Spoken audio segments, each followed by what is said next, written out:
Welcome to the Innovation Room, the space we explore the application of technology and AI in business, the practical and sometimes philosophical ideas shaping our future. Hello, everyone. Welcome to the Innovation Room. I'm super excited for this episode. It is definitely one to watch. If you're here today, you're listening about how to practically and scalably uncover high impact AI opportunities.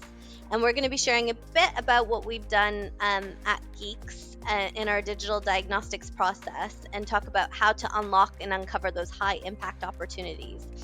Now, why is this so important? So, I hear a lot from CEOs and MDs. They're trying to make informed decisions on how to prioritize their AI and digital tech investments. And given the uncertainty and volatility in the markets, they're really struggling to understand how to do AI, but equally feeling the pressure that now they need to act. So, what's worth automating? Where can AI drive the most value? What should be fixed before AI is introduced, and how do they get ready? All of these questions, but not really clear answers. So today, to help answer these questions or how to find answers to these questions, I thought who best to invite than our head of product design at Geeks, Lauren King. So, Lauren, would you mind giving the audience a very quick introduction of yourself and also answer our big question? Who would you bring into the innovation room with you and why? Great. Thanks, Lindsay. Yes, hi everyone. My name is Lauren King. I'm head of product design here at Geeks. My role is very much working with clients to understand really their business and what they're looking to try and achieve and how sort of technology can help that. In terms of who I would like to bring into the innovation room, this is one I've thought long and hard around. And I think it does have to be the culinary genius that is Heston Blumenthal. His kind of a scientific approach to cooking is just kind of really pioneering in terms of some of his techniques. The fact that he's very creative and thinks as dining experiences as being multi-sensory, I think we'd have some really good synergy there, and of course we would have an amazing lunch. So yeah, definitely bring Heston into the innovation room. I will save you the pun about fueling innovation, and I will move swiftly along to one of the questions that I'm dying to ask you. So, um, for those of you who may or may not have had the privilege of working with Lauren already, I've worked with Lauren for nearly a decade. I've seen her digitally transform and partner with businesses, hundreds of projects over the past decade. And right now, she's really been at the heart of not only pioneering one of our award-winning technologies called DiGence, which just won AI Innovation of the Year. And a big congratulations to Lauren and the team for that amazing work. But also, she's really working closely with businesses that are in the thralls of these kinds of evolutions and transformations. So I'm going to put the big question to you. With many CEOs feeling this pressure to invest in AI, but struggle to understand where to start, why first do you think most AI initiatives are flopping or struggling to get out of the starting blocks properly? I think there's a real couple of items here that we can look at touching on. First of all, I think people are tending to look at AI as a solution without truly kind of understanding what the problem is they need to fix. So there's a real look at an unclear vision, really, and there's misaligned priorities, and this can be caused by looking at sort of different departments pushing kind of different needs, a lack of kind of visibility. So there's certain sort of blind spots or inefficiencies and bottlenecks that just kind of aren't being seen. And then there's elements of kind of unclear ROI. So we're investing in certain areas without really truly understanding what impacts that's going to have on the business. So I think those are kind of some key areas there that why sort of those initiatives might not be taking off or doing as well as we would hope. And can you give me an example of, maybe given your recent experience, a real world example of where someone has been struggling to know where to start and they didn't want to fall susceptible to that scenario. Like, what have people done to get it right and not fall victim to that scenario? Yeah, absolutely. I think one of the things that we have done is so our DiGence framework is very much around kind of taking a data-driven approach to kind of understanding a business and understanding kind of where you are, that as is state. So one of the clients we worked with recently, they had an ecosystem of over 70 systems, many of which they use primarily as document storage. Their business operations essentially relied heavily on a mix of Excel and WhatsApp, and an impressive workaround. However, that kind of DiGence process really highlighted significant underutilization of those existing systems. We'd had discussions with their leadership team. It became very clear that they wanted to look at leveraging AI for deeper business insights, but their current data landscape wasn't structured to support that ambition.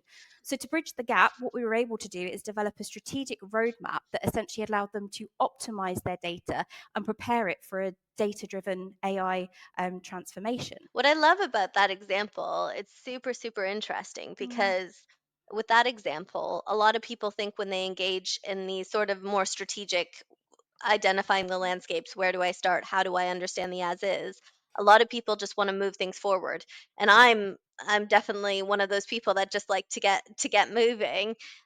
However, when you just take that brief pause, a lot of people think that needs to be a lot of time, but I think that project, correct me if I'm wrong, that one was done in just a mere matter of weeks. Yeah, And then one of the key insights, as you said, was just the systems were underutilized. So there was a lot that could be done very quickly without much, if any, cost at all, correct? absolutely. Essentially, that was done. I think it was a period of 6 weeks that we sort of did the data analysis and gathering the data. We were then able to present the client with the report, and some of those were just a case of retraining staff members on certain systems. So again, very small in terms of the amount of effort to kind of roll that out. But now they're in a position where the data is being put into those systems. Actually, they've not only a set of data for kind of that AI, but they also have the fringe benefits of the operational efficiencies that have come from using a system instead of data moving from system to Excel back into a different system again. So there's some real benefits to running a project like that and understanding really what the process is and the why behind some of those things. So that kind of nicely leads us on to one of the other questions I wanted to cover for the audience. And obviously, we're going to explain more around the digital diagnostics with DiGence because the benefit of using a tool or technology means it's more scalable and can be done quickly. So that example where you said a 6-week timeline, that's actually for a very large organization across a large number of departments and Yeah, functions. But this process is also getting quicker and quicker, which is quite interesting because of that technology and how absolutely. AI is being used. Now, if we were to think both in terms of that example, but just generally the process in uncovering highest impact AI opportunities, how should they think about how to make smarter AI decisions when they're uncovering those high impact opportunities? I think it first of all really depends on what kind of problem are you trying to solve. So first of all, understand the root cause of the problem. Then you can look at ensuring that you are really going to implement a solution that is going to give you that ROI. And it's about prioritizing really the highest ROI items. And some of those implementations are about getting data ready. So it could be actually your ultimate goal is to look at implementing an AI solution in this particular area, but there's a couple of steps before you kind of get to that stage. So it's about really understanding what your landscape you're working in to begin with. So that's really interesting, and I think if I were to bring it to, why don't you explain to the audience a bit about the DiGence Yeah. framework, like the 3-step DiGence framework, because you're kind of talking about the assess piece, aren't you? So Yes. let's explore that a little bit. Absolutely. So, in terms of the framework, there are three steps really to DiGence and as a sort of digital diagnostics. The first step is assess, and this is where we look at kind of measuring that AI readiness. So we look at interviewing sort of different members of the team to understand what they're doing on a day-to-day. We are looking at trying to then understand sort of how long sort of some of those tasks are taking, what any particular kind of risks are. If you're looking to scale, where are your pinch points going to be? So it's really about just kind of getting an understanding of what the business is doing, how it's doing it, and where there are sort of those inefficiencies. The next step moves on to an alignment piece, and this is where we take kind of all of that data that we've gathered during that assessment piece, and we are analysing to find those high value opportunities. This is a sort of looking in terms of where you guys, where as an organization you are looking to be, where you are now, and how we can get you there. So what's going to be those highest value opportunities that are going to sort of allow you to kind of get buy-in to those? So what's going to be the biggest ROI? Following that, we can then prioritize, and that's the third stage. So this is going into the act part of our framework. And this is where we say, okay, we've got 6 or 7 different, opportunities that we've looked at through sort of that alignment piece.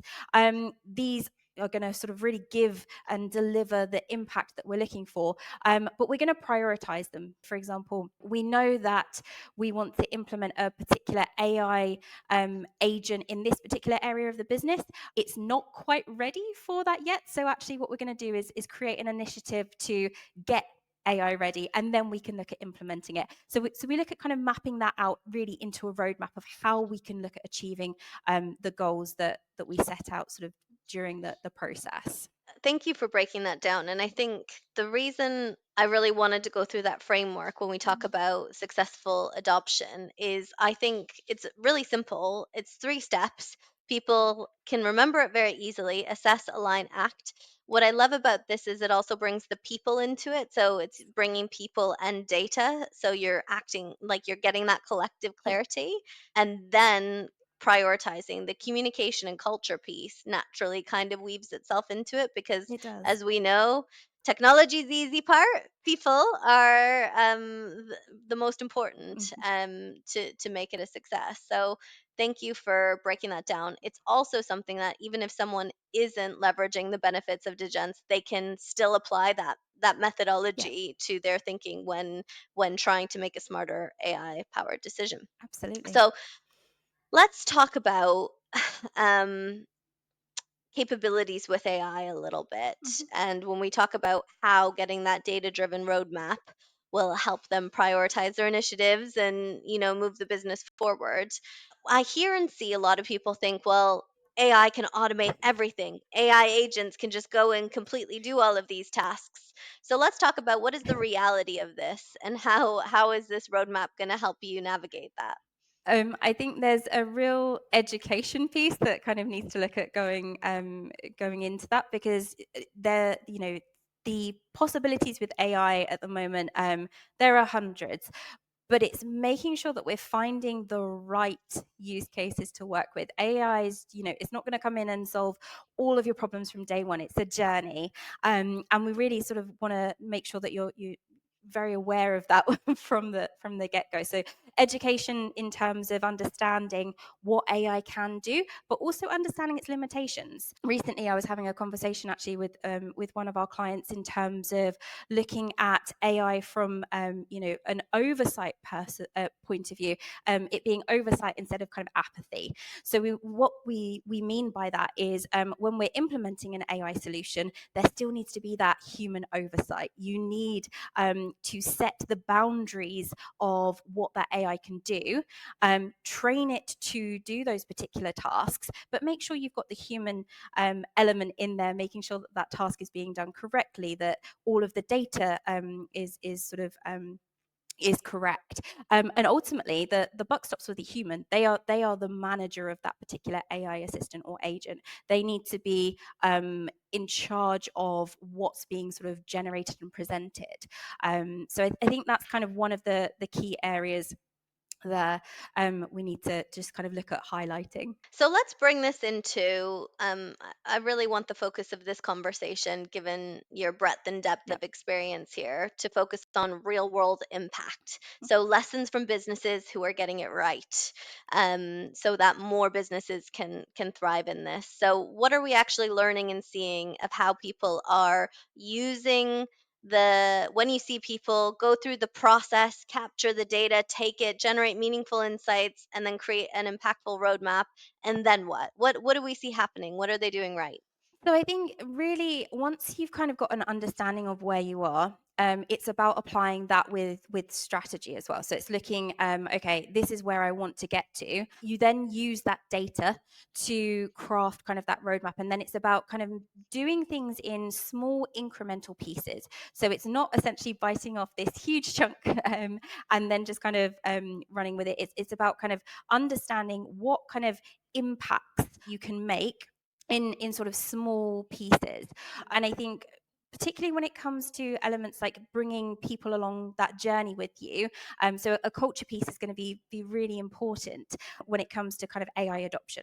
So it's about making sure that everyone's kind of comfortable with where you're moving to, everyone kind of understands how AI can be used within that business, and then when you look at sort of designing your solution, making sure that there is it's designed in a way you have that element of kind of human oversight to be able to go in and monitor what's going on. You then see sort of massive return on investments, because essentially what you're doing is making sure that you're picking those highest ROI opportunities. You are designing them in a way that's going to fit within your business, and then you implement them and roll them out.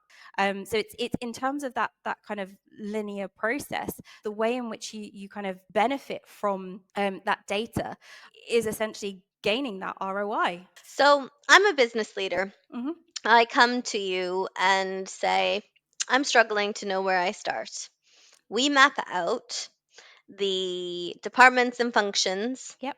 Within those, you interview the team and you map out the key processes, steps, tools, systems maps, customer journeys. You capture all the data you need Yep. to generate insights. So that's something you've done on many different industries and sectors now. Could Mm-hmm. you talk us through a few examples of like some different sectors, some key insights you found, and then how those insights have now turned into recommendations that are delivering ROI to the clients? Yeah, absolutely. So from the education sector, we found we sort of worked on a school. We found that the operational efficiency potential for a particular organization was that they could go from 65% to essentially 95% operational efficiency. That essentially allowed staff time to shift from doing sort of quite menial admin tasks to focusing on their students. We then sort of looked, from a legal sector point of view, we had 66% of manual processes identified for kind of automation, and creating kind of a phased AI roadmap essentially enabled to implement sort of AI without disruptions to kind of daily operations. And what about, so for example, if we use the education Mm-hmm. example, what types of projects did some of the, so, and I'm leading you a bit here because obviously I know some of the, I'm kind of biased in Yep. some of the examples that I want to explore, but I know that that was a really good example of, obviously there was some low hanging fruit and getting some foundational pieces and systems in place, as Yep. you said, from administrative, that kind of thing.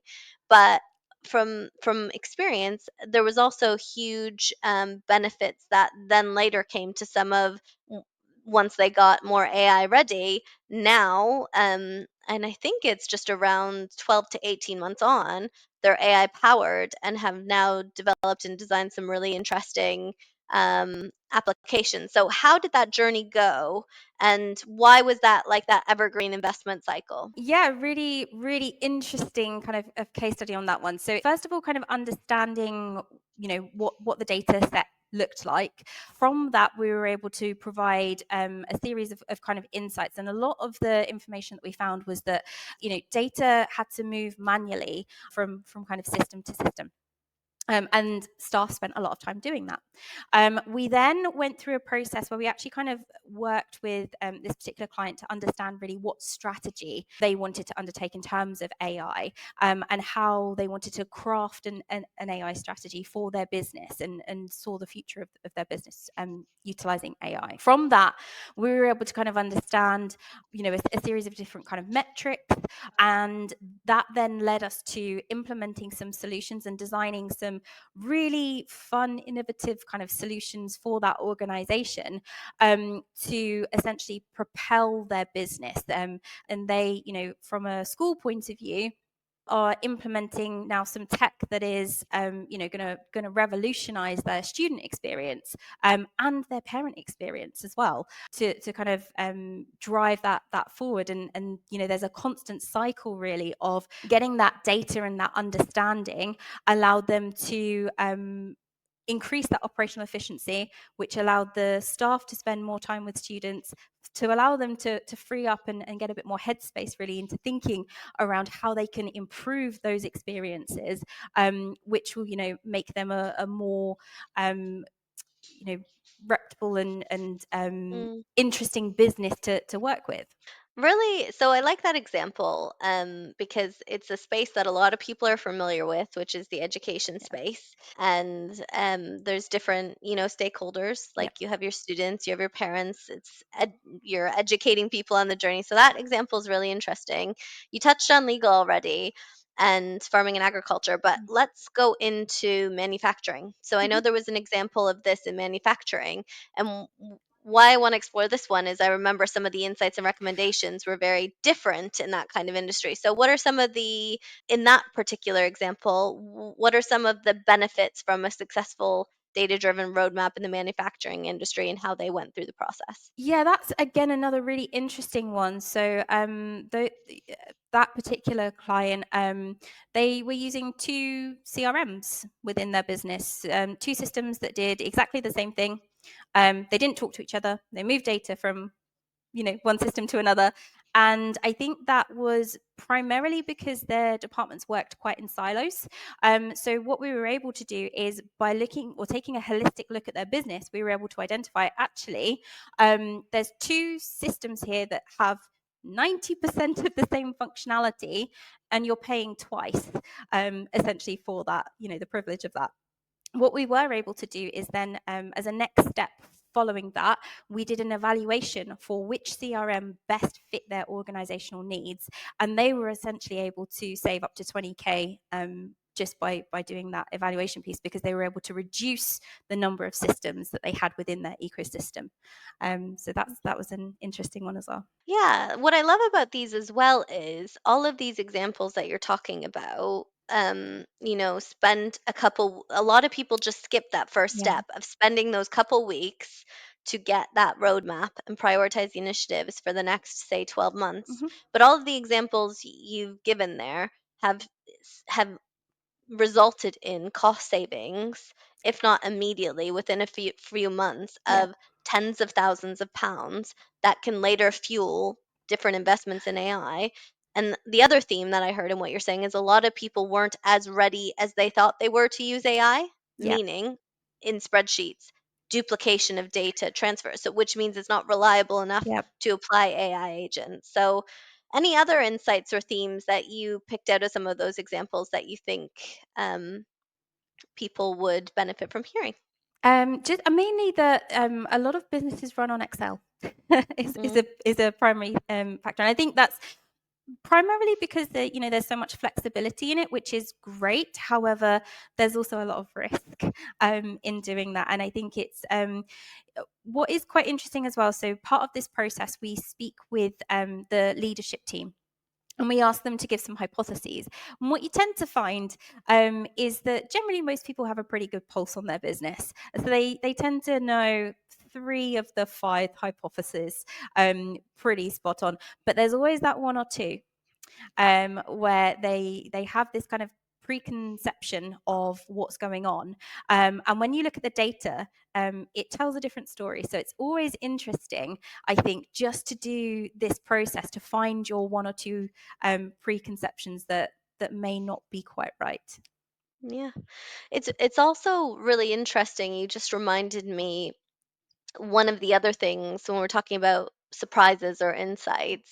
One of the other major use cases where this process is being used by businesses is if they have sort of an investment or exit strategy Hmm. that they're in a cycle of. So whether they're planning an exit or a fundraising round or they're doing M&A, this tends to be when you're getting into that cycle, it tends, well, there's not really a wrong time to do it, if I'm honest, but it definitely really helps with things like strengthening understanding the as is or how to optimize shared services. Yeah. So that's another example that when those hypotheses come in, a lot of the two, if you give a basic example of two businesses coming together, there's a lot of assumptions about how systems are being used or how many systems are being used. One other thing that I just thought of, I think almost all businesses that you've gone in, I think every client always says there's more systems being Oh, used than yeah. we thought. Yeah. So people are just plugging in. Like for smaller businesses, you see it less, but bigger businesses, it's like, well, we didn't know we were um, I think using that. I think it's even smaller business as well. I mean, a couple of the businesses, it's like, oh, we've got 40 systems. And I think then we went back to them and was like, you've got 96 that you use. So, Well, yeah, there you go. That even probably, to be fair, when we run it on ourselves, I'm pretty sure I've had a few scenarios that I was surprised by. yeah, Or people are thinking processes are happening a certain way, yeah. or tools are being used in a certain way, and they're just not, No, or no, steps just aren't happening. So exactly. it's Yeah. definitely very insightful. So if you were to give our audience today, CEOs, MDs, business leaders, a few top tips on next steps to make better AI investments and identify those high impact areas, what would you suggest?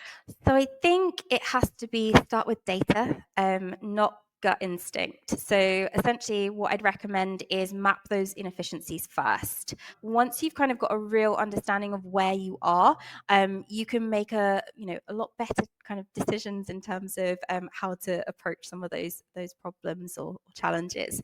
Next, look at kind of aligning internally. So AI success, it needs to be a shared priority. You really need to make sure everyone's on board with how you are approaching things moving forward. And then finally, make sure that you're measuring the ROI, because there's going to be certain, not every process needs to use AI. Not every process needs to be automated. Make sure that the use cases that you are using are going to give you that true return on investment. I think those are all really great top tips, and I really appreciate your insight on that, Lauren. And in particular, you struck me with the last one on solving real problems instead of chasing trends. And obviously, we've been talking and educating and bringing our clients on a journey with AI for more heavily the last 5-ish years, but we've been working with it for about 8. But one of the things that we've been collaborating with for a long time is how to get ready. And I think not skipping the steps to understand where their data is so important to be able to measure ROI and get the most out of AI. Because if you just chase the trend, so now we know, and it's already started to happen. 2025 is the year of AI agents, so people are now starting to get more comfortable with the concept. They're starting to see that AI can complete tasks or goals and things. So everyone wants this. The challenge will be if their data is all on paper. Some businesses are still on paper, or if it's in spreadsheets or Mm. in silos, they're not going to be able to leverage that properly. So I guess I really resonated with not skipping those steps Yeah. because they'll get hung up later down the line. And I think that's really powerful insight. Well, any other closing thoughts that you'd want to share with our audience before we wrap up for the day? Just, make sure if you're going to look at implementing sort of an AI solution, make sure it's fixing a real problem and you're not just kind of adding tech for the sake of it. That's probably my key takeaway. Well, thank you so much. Really appreciate your time, Lauren. Thank you so I much. might also add in for the audience's benefit, we're going to have a few other conversations in the coming months with some practical examples of, okay, now you have your roadmap, you know what you want to go do. Well, how do you actually go and make that happen at pace? So we look forward to having you back to explore that a little bit more. And I will also plug in here, Lauren's done some great webinars and has some content out there that I definitely recommend for some more going deep diving into a few of the contexts and examples that Lauren was covering today. So thank you very much, and hope you enjoyed this episode of The Innovation Room.